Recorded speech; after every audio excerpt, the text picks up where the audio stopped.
Welcome back to Day 2 of Advances in Food and Beverage Testing 2024. My name is George Hammond, Conference Producer at Technology Networks, and I'm pleased to introduce our first talk of the day, Miniaturization of Analysis, a better control from farm to fork. I'm incredibly pleased to welcome Dr. Marta Prado. From 2016 to 2023, Marta was the group leader of the Food Quality and Safety Research Group at the International Iberian Nanotechnology Laboratory. In 2023, she received the Beatriz Galindo Senior Grant and is now a distinguished researcher at the University of Santiago de Compostela, where she also received her PhD in food science and technology. With 88 articles and 11 book chapters, Marta is a renowned expert and collaborates with many international food safety institutions. A very warm welcome to you, Marta. Following the presentation, we will also have a Q&A session, and we welcome any questions that you may have. Please ask questions using the Q&A system to the right-hand side of the video player. And now, without further ado, I will hand over to Marta to begin her presentation. Thank you very much, George. So I will start my presentation, which is entitled Miniaturization of Analysis, a better control from farm to fork. I will start with a small introduction regarding the motivation of the type of work that we are doing. Then I will continue with how section where I will explain how we are doing and why we are doing what we are doing.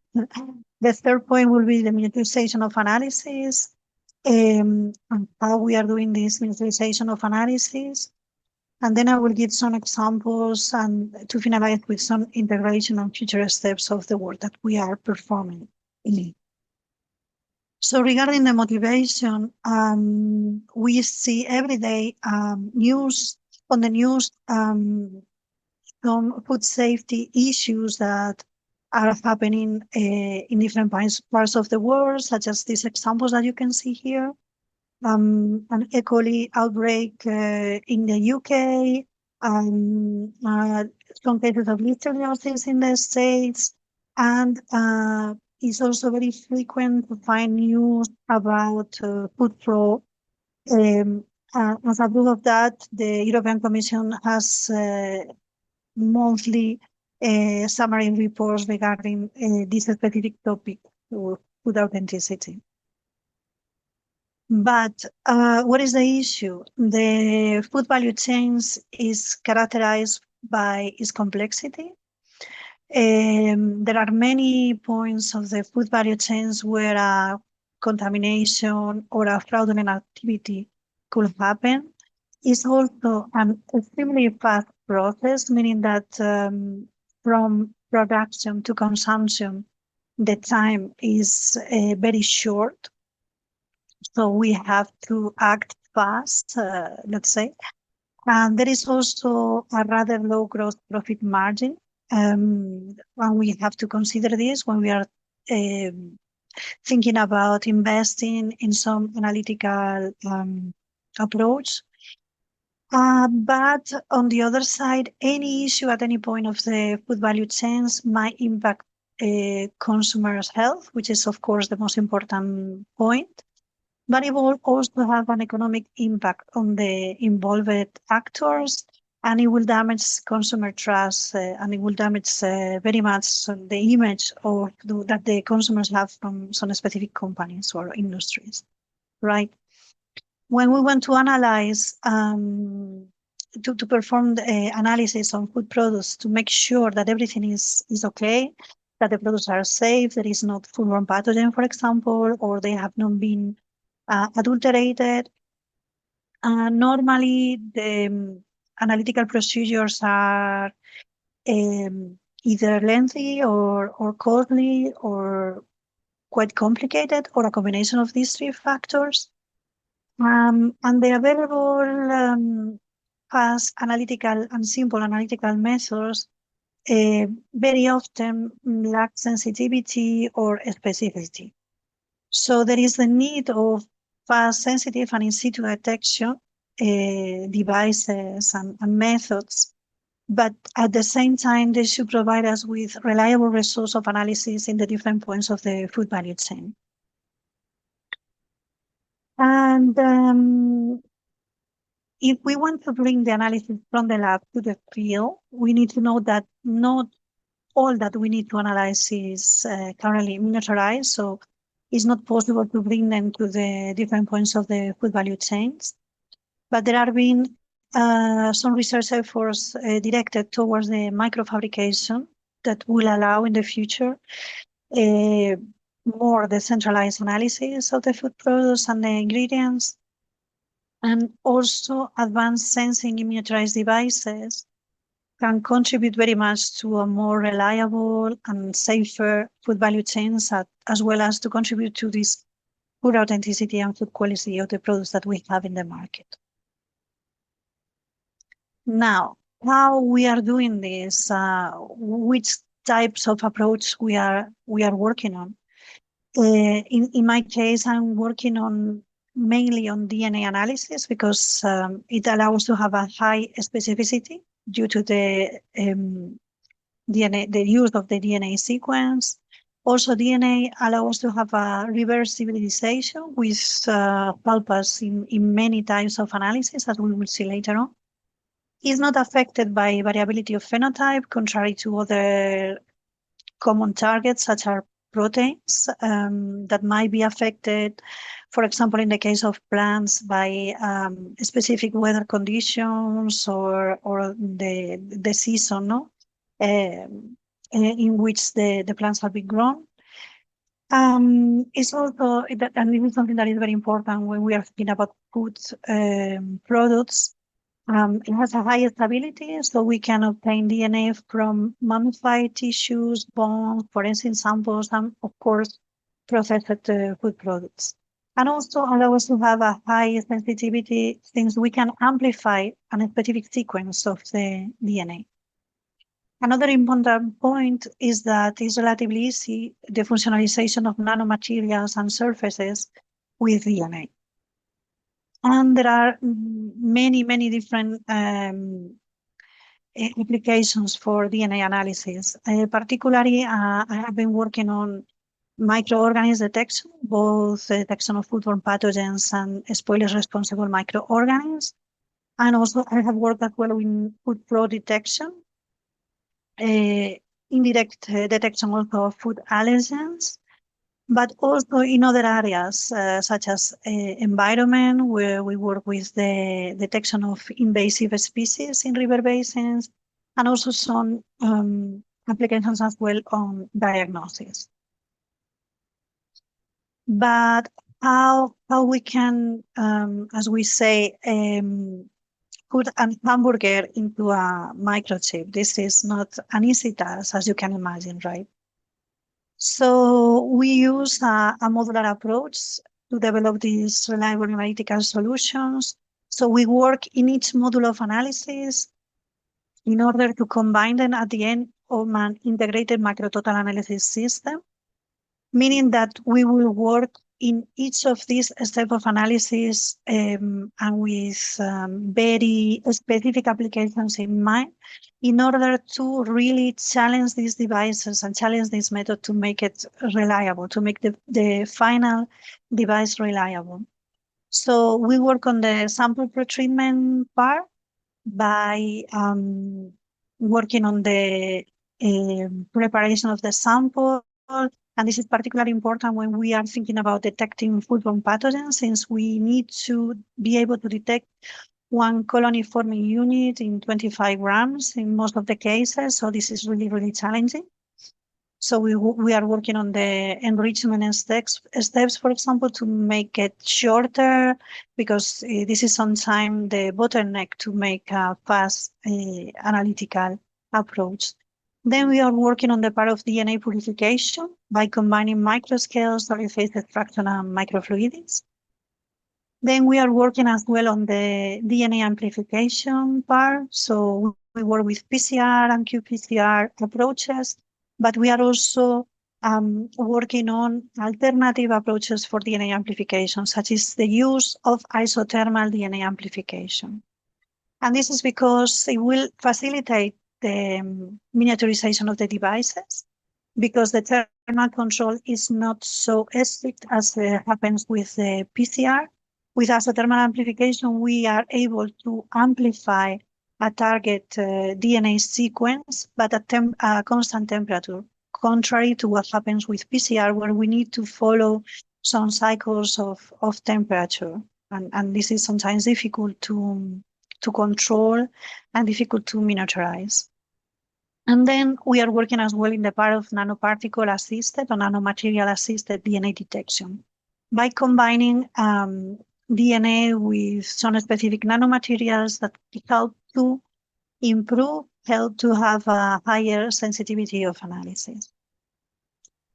And what are the specific needs, for example, in the case of sample preparation? So we know that foods are very complex matrices, so they have a high degree of complexity, different ingredients, different materials that might difficult the DNA extraction and purification. The DNA content in some cases can be very low, but it's a key step for the automatization and miniaturization of analysis. So it's very important to have this step miniaturized so we can integrate this on a micro total analysis system.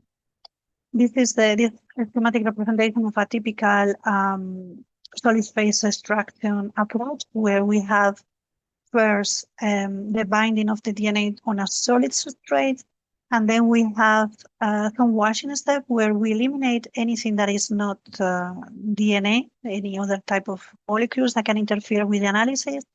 And then we have an elution step where we are able to recover the DNA from this solid phase. And this is this approach is where we are combining micro solid phase extraction and microfluidics. We are doing this approach for the DNA purification and concentration from samples where very low DNA content, such as, for example, olive oil or wine, that they have a very low content of DNA and sometimes it's fragmented. There are DNA from other organisms. But the fact that we do this in miniaturized devices and we do the fabrication ourselves allows this tailored design depending on the analytical need that we have in a specific type of sample, such as sample size, degree of DNA degradation, or the presence of some inhibitory substance. Also, the fact that we are combining microscale solid phase extraction microfluidics allows automatization of the sample extraction and the purification and its integration with the next step of analysis that is very frequently the DNA amplification, that it will be a different model so we can integrate both steps of analysis. Then when we are doing this, we can automatize the analysis. So additionally, we will have minimum handling of the samples. We will reduce the possibilities for contamination.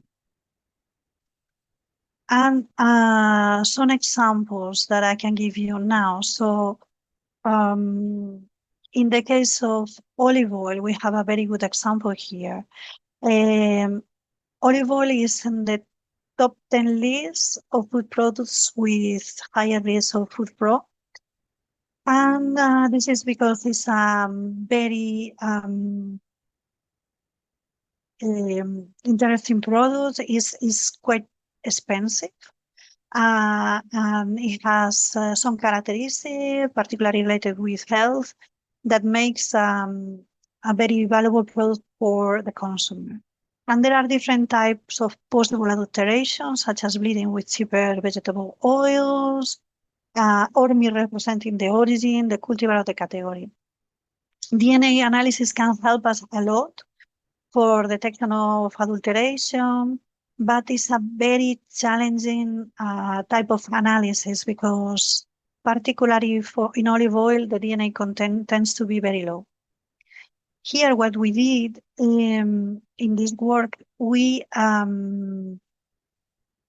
developed a device combining microscale solid phase extraction with microfluidics and with initial pretreatment where we pre-concentrate the DNA we developed this device where we have an embedded silica membrane that was used as a solid phase where we could concentrate the DNA that we have in the sample, and we recover this DNA in order to be able to perform the analysis.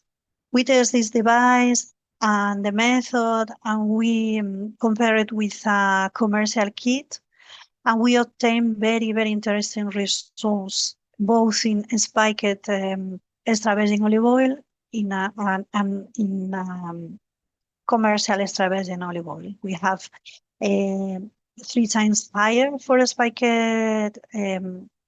extra virgin olive oil and 6 times higher concentration for non-spiked extra virgin olive oil. And you can see the results in this article that you can scan with the QR code that you can see there on the bottom right from some years ago. Another thing that we did, it was to develop a device, in this case for an environmental problem, that it was the detection of invasive alien species. And in this case, we use environmental DNA as a target to be able to detect the presence of these invasive species in river basins, okay? We needed to concentrate very much the DNA because, as you can imagine, in a river, the water amount is high, but the DNA content can be very low if you want to detect early the presence of these species. So we needed to concentrate very much the DNA. So we developed this device that was fabricated in PDMS, and we in this device had microcolumns that were functionalized with chitosan, and chitosan was able to capture DNA that was from the water, from river, and we optimized it in a way that we were able to obtain elution yield close to 80%. And this is, it was done in triplicates, and we optimize a lot of factors such as the flow rate, the flow direction, or the buffer composition, or the pH conditions. Another example of how the miniaturization could help the food analysis, it was in this case a national project from Portugal that I coordinated myself. That it was the PORGRAPH project. In this project, what we wanted to do is to detect possible adulteration of Douro and Porto wine that are recognized by the geographical denomination of origin. And we use a graphene DNA sensor that it was fabricated with some colleagues from my previous institution, INL, and we immobilized DNA probes that were complementary to the DNA target from the different varieties of recognized by the geographical denomination of origin, Douro, and also from Porto. And we wanted to check if we were able to differentiate these grape varieties, if we were able to obtain enough DNA from such a complex samples that is wine, and if we could, integrate all these steps in order to facilitate the analysis of wine. No? So we developed a module where we did the DNA extraction from grapes, moss, and wine. Then we did DNA amplification in order to enrich the region of DNA that we wanted to analyze with our graphene chip. And then we mobilize target DNA on the surface of the graphene sensor in order to identify the presence of the different varieties of grape.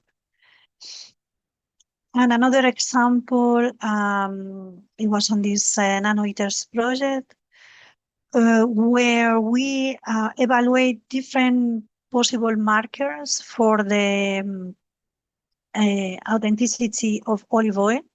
In this case, for the authenticity, the olive varieties. So we perform different types of analysis in order to see which market could help us to miniaturize the analysis, because there are some of these type of analysis that are being done in labs, but we wanted to have something simpler that we could perform in a miniaturized device. So we tested simple sequence repeats and single nucleotide polymorphins based methods.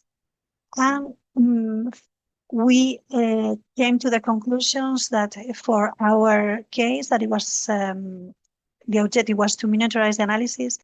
It was better to use these SNPs.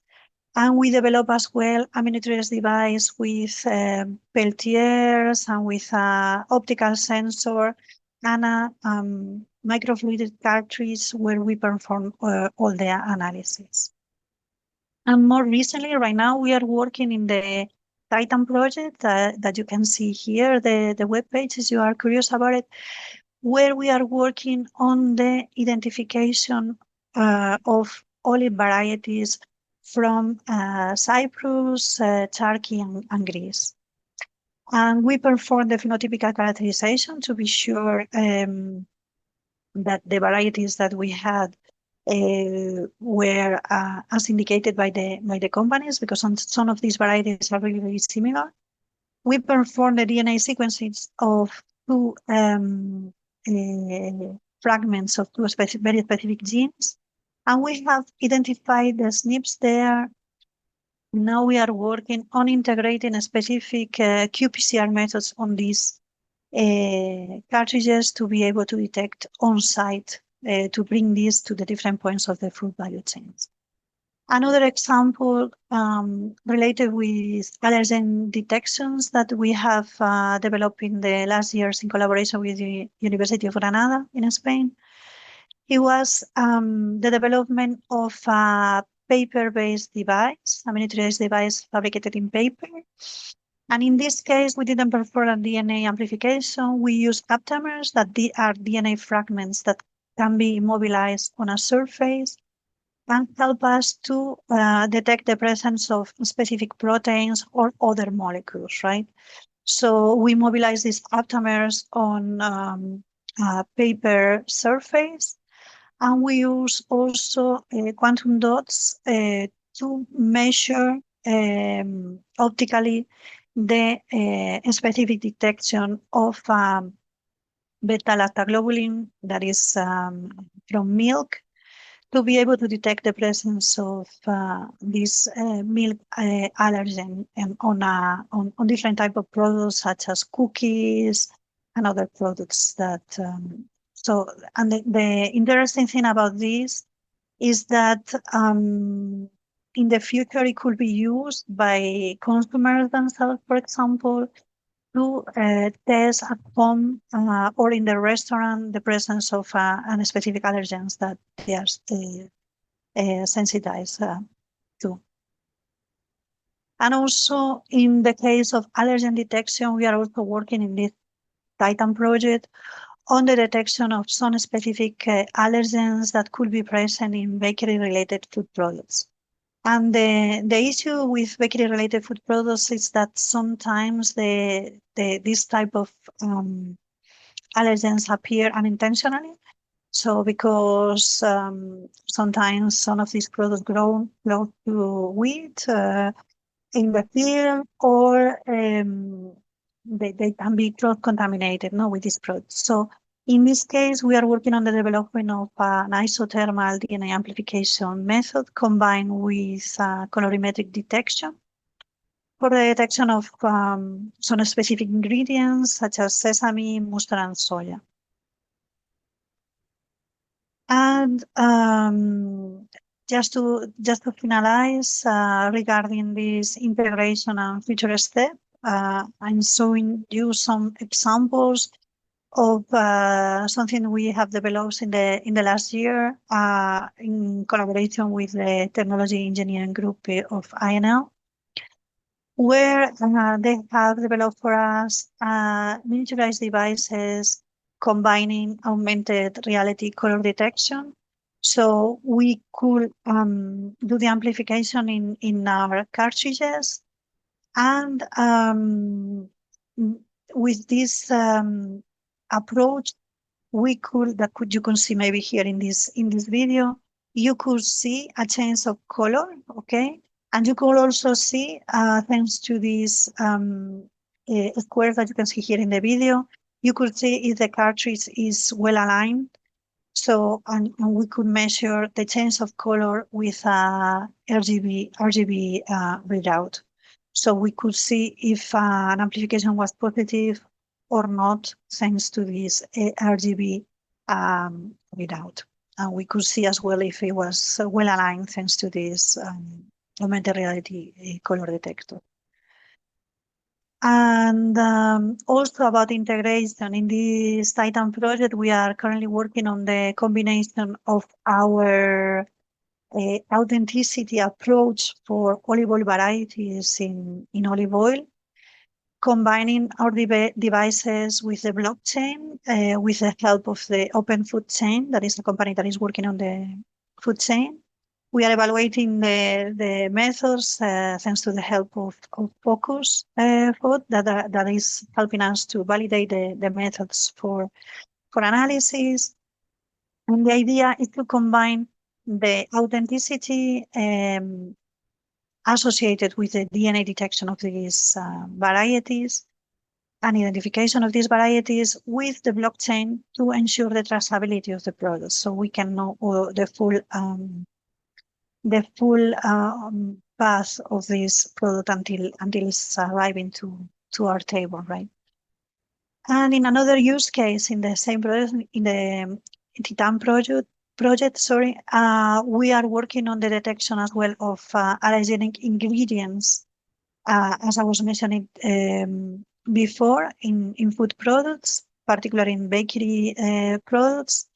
And we are combining as well with artificial intelligence, with the help of AI Talentum, to predict and to avoid the presence of these allergens, reducing as well the number of analyses. So we are reducing costs, but without sacrificing food safety.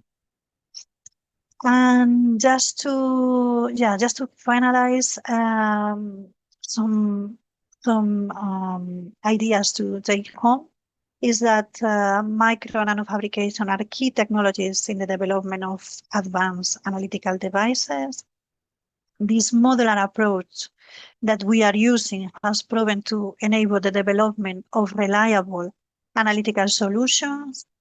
And then as well, that miniaturization combined with connectivity and data transmission are key to take full advantage of these devices and to provide reliable information regarding safety, traceability, and authenticity. And I would like to thank this particularly Titan project that is running at the moment, and the partners that we have there, particularly Open Food Chains, working on blockchain technology, Focus working on to help us on validating these methods, AI Talentum that is working on the AI artificial intelligence developments, and also previous projects such as Nano Eaters, HIVA, or Trasit. And of course, my former team at INL, the Food Quality and Safety Research Group that you can see here in these two pictures. I'm my current PhD student, Carla Teixeira, and my two master students, Ushia and Lydia, that you can see here. And thank you very much for your attention, and I'm happy to take any question now. And please keep in contact. You have there my email and LinkedIn link. Thanks. Thank you very much. Thank you so very much, Marta, for that fascinating start to the day. We're likely to have lots of questions submitted during the Q&A session, and I can see that we have received a few already. So I'll move straight on to the Q&A session now. So Marta, your first question is, what is the most challenging step when thinking about miniaturized analysis? So for sure, I would say sample preparation, because it is, as you can imagine, in some samples is more straightforward. Imagine that we are analyzing, I don't know, a piece of meat to know if we have a specific species that present there and so on.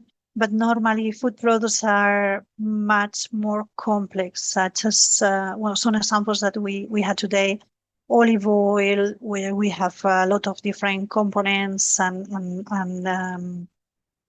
DNA tends to be in very low content and sometimes even degraded, or wine, where we have as well a plethora of different compounds that might interfere with the DNA amplification. So we need to make sure that we are able to concentrate, to have enough of DNA to be able to analyze. Otherwise, we can have a fantastic sensor, but if the sample preparation is not working right, we will not be able to take full advantage of this fantastic sensor, right? That's an excellent answer. Thank you so much, Marta. And we have a follow-up question from that. Regarding the sample preparation, which difficulties can we face during miniaturization for food analysis? Well, there are several challenges that we can face.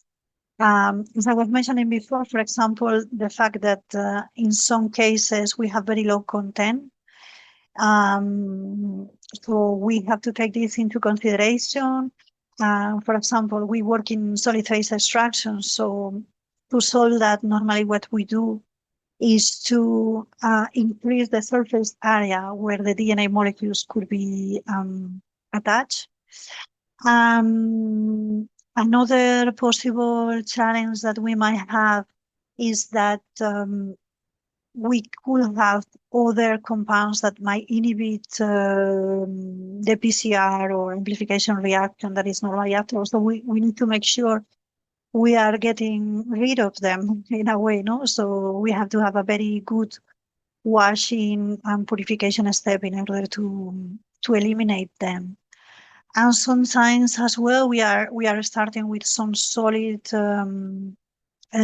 samples, so we need to as well include some step where we can start from this hamburger, as I mentioned before, no, for example, to be able to introduce this type of sample in the chip, and this is sometimes not so straightforward. Another fantastic answer. Thank you so much, Marta. We have time for just a few more questions today. So your next question is, does the user need any specific training at all? At the moment, we have these prototypes that we are improving in the lab. And they are normally attached to syringe pump, for example, and these type of things. But we are working towards simplify as much as possible the analytical procedure. So the idea would be that in the future, these devices could be used by anyone with minimum training. No, we will have like some basic training with the company, but that anybody in the food processing area with this minimum training could use it without the need of further training on lab uses and so on. Such a very basic training could be enough to use these devices. But we are working towards that. We are still not there. That is fantastic to hear. Thank you so much. And we have time for one final question today, which is, which other areas, in your opinion, could benefit from such devices? Well, I would say that clinical diagnosis is the most straightforward application, let's say. We have this example quite recently that it was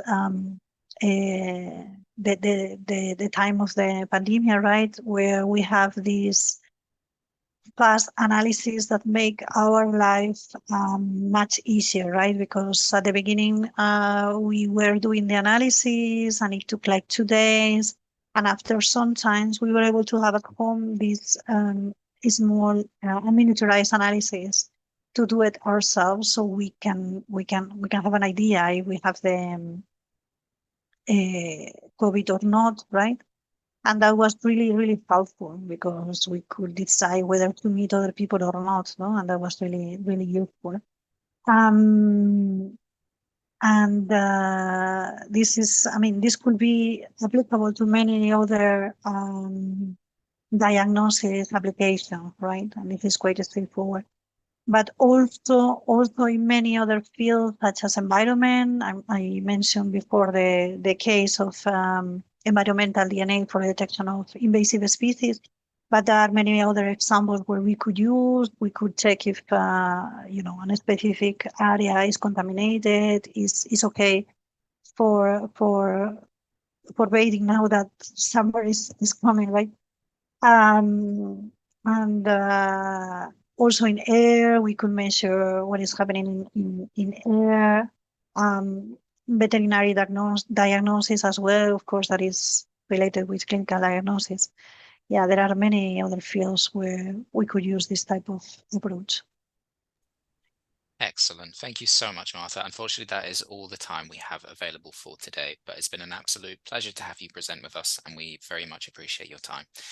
Any questions that we didn't have time to get to will be sent to the speaker after the event. And that just leaves me Okay. to say thank you once again, Dr. Marta Prado, and we'll be back soon with the next talk. Thank you very much. Salud.